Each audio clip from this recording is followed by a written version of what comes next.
Hello guys, welcome back to Car Obsession and welcome to another point of view video. This time I'm in the brand new Seat Leon. More specifically, this is the Seat Leon FR. Right, let's go for a drive.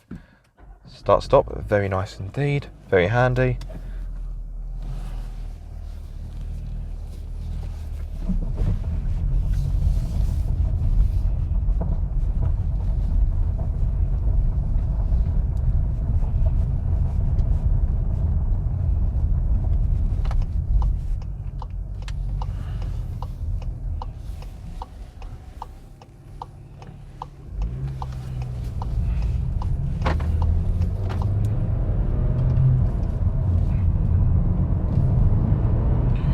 So, for those of you that don't know, the FR is designed to be the sportier model, although if you want the really sporty one, you'll have to wait for the Cupra Leon. Now, this car is powered by a 1.5 litre turbocharged 4-cylinder petrol engine.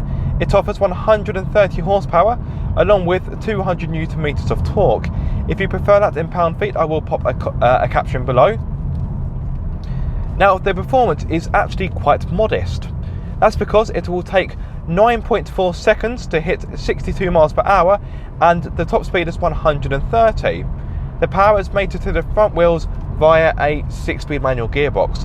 The 6-speed manual gearbox has got a really nice change to it. It's not quite as slick or as mechanical as a Ford Focus, but the change is well weighted, it's assured, and overall it just feels solid. Plus the throw itself isn't too long. Now, although this only has 130 horsepower and it takes almost 10 seconds to hit 62 miles per hour, you'd think this car feels a little bit slow, and I was worried about such a problem. On the plus side, it isn't. In fact, it's a pretty punchy motor. Although if you want a bit more performance, you can have this engine with 150 horsepower for that extra bit of performance. The FR also receives sport suspension, so this car is lowered. The ride comfort isn't too bad. Once you get up to speed like I am now, the ride is relatively smooth and it's compliant. I wouldn't say the suspension is fully relaxed. There's always something going on, but for the most part, it is okay. I'm being told off by the car's computer. The ride is a bit lumpy at slower speeds, particularly around town, but would I call this car uncomfortable? No, I wouldn't. You have these fantastic front sport seats. They are supportive yet comfortable. Sorry guys, I am actually going to turn off the lane keep assist, because it keeps going off down this road. So it's done doing that. Now that brings me on to a good point. This car, as standard, comes with a 10-inch touchscreen, which I have to admit is beautiful to look at, but pretty much everything you have to access is done so via this touchscreen. This means there are points where you spend a fair bit longer away from looking at the road than I personally would like to faff about with what's going on the screen. Now, for example, if I was fully concentrating on the screen whilst going around that corner, I could have hit that not camper van, that motorhome. Obviously, that is an extreme scenario, but it is one that could happen. As you can hopefully see, you can also access your traction control through this system and this start-stop system, and yeah, pretty much everything is done via the touchscreen. The climate control, there's no buttons for that, it's all touch sensitive. So I've got if I actually come to a stop at this junction, the controls for the climate control, they are just here, and that's for your volume as well. I think we should go left. The touchscreen is lovely to look at, but I would want it to be a little bit easier to use whilst you're on the move.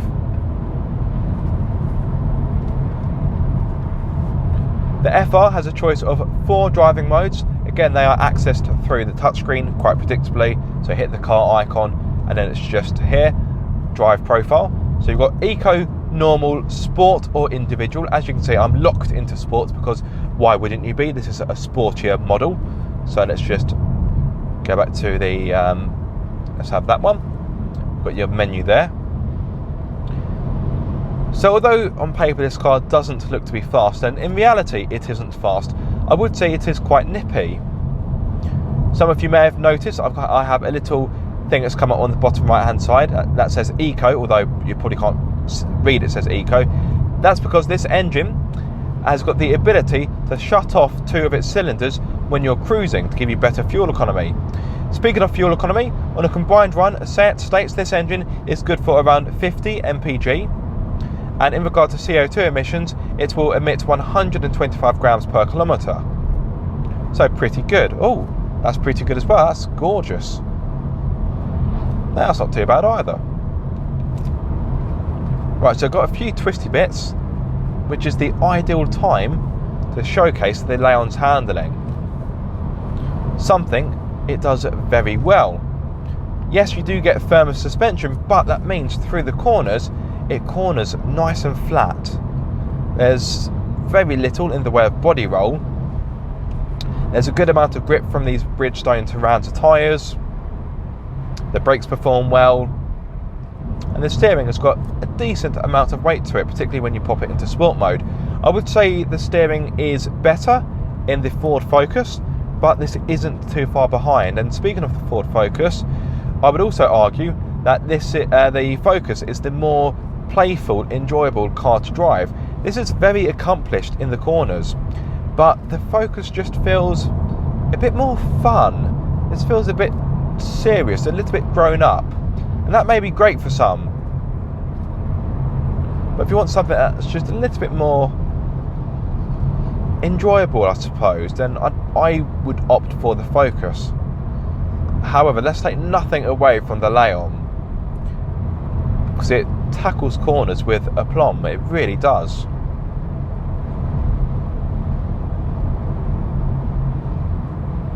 Refinement is okay. You may be able to detect some road noise and wind noise making its way into the cabin. It's not particularly loud, but it is noticeable.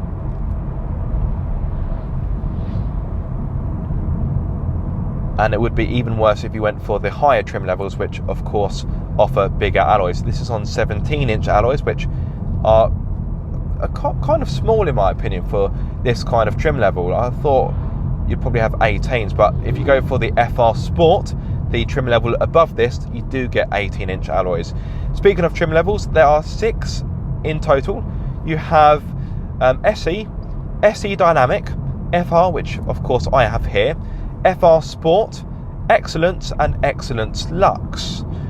If you want to speak prices, the price of the Leon ranges from £19,855 through to £27,435. The FR starts from £23,185, but because this car has got the slightly more powerful engine, this car will start from £23,515. The car you see here has got no optional extras, so everything you see on this car is completely standard, which makes my life a lot easier. Normally when I get a car to review, they've always got some kind of optional extras, especially if it's an Audi. Let's just slow down. Just about slow down in time there. And I think we should go back and do that again.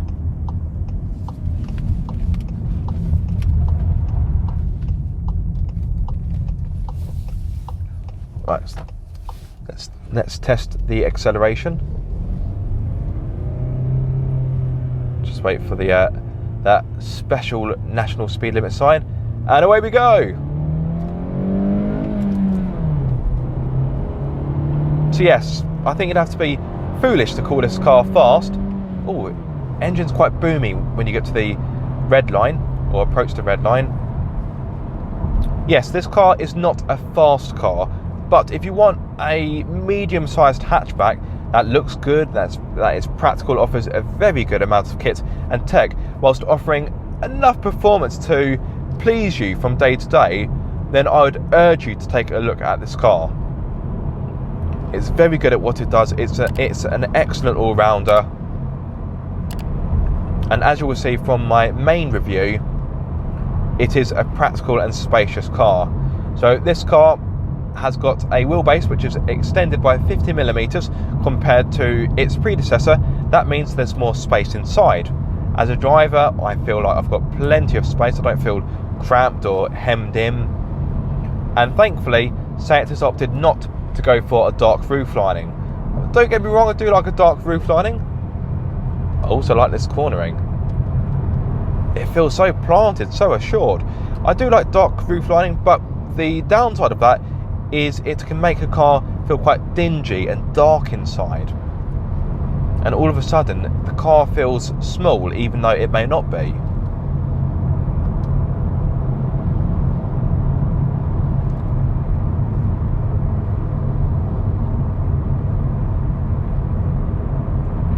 If you want, you can have this car with a lesser powered engine that offers 110 horsepower. I'll be honest, I've not driven it. However, I think that engine would probably not be the one to go for. I think this offers just about enough performance to keep you happy, whereas I think the 110 horsepower unit, I think that would probably feel gutless at times, but I can only really say that as a guess from my own personal experience, although I've not tested that specific engine in this specific car. Let's slot it into 6th. Yeah, the tyre noise is quite audible now. Not deafening, but yes, noticeable for sure.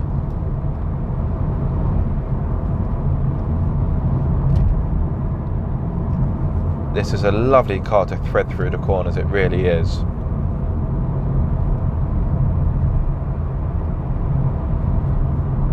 Now, if this car is anything to go by, I think the Cupra Leon will be something quite special. I do hope I can get my hands on that car.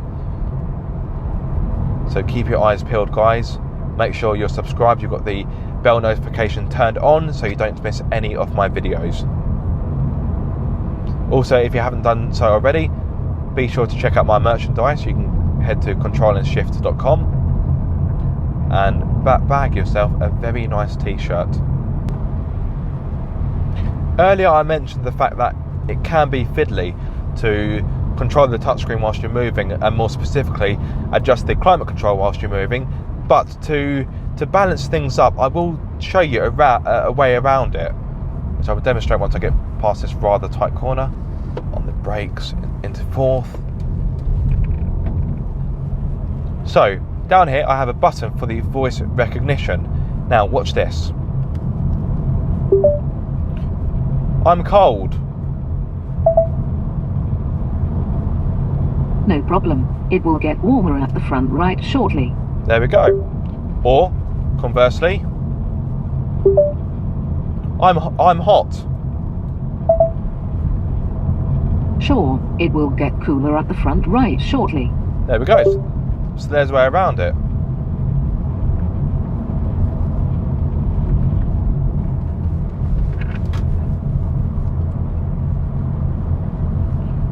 Or turn the temperature down to 19 degrees.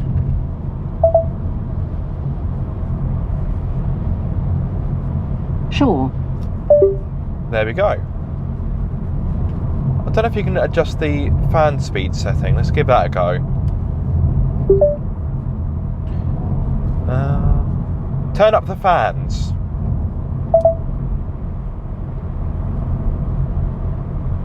Got it. Increasing fan power. Ah, there we go.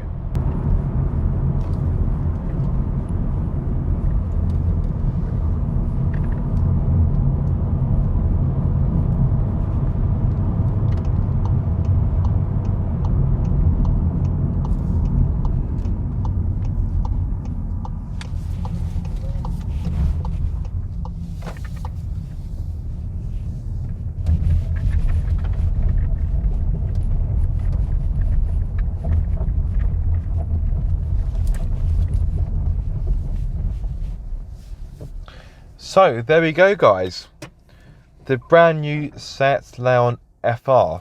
Let me know what you think of the car, and of course I'd love to get your feedback as well. I do hope you've enjoyed this video. If you have, be sure to like, comment and subscribe. If you are subscribed, don't forget to click the bell icon so you get notified every time I make a video. But until the next time, guys, be sure to keep up the car obsession.